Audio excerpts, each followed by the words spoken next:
Hey guys, welcome back. So in this video I'm going to show you how you can sort by color in Google Sheets.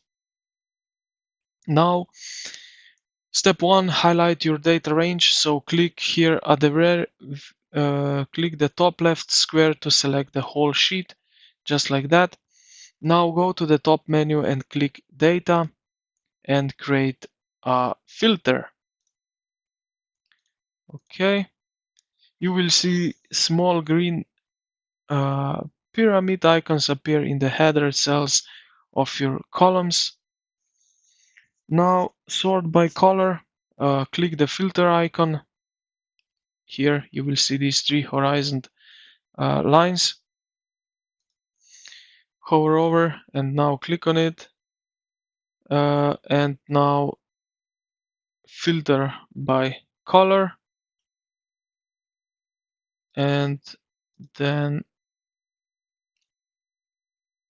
sort by color. So first what you will need to have is basically all the cells with different colors, and then here you can filter by sort by colors, and then if you click like that you can sort them just by the colors, like so. So yeah, I hope this video helped you out. If you did, consider to like the video and subscribe to the channel. Thank you for watching, and I will see you in the next.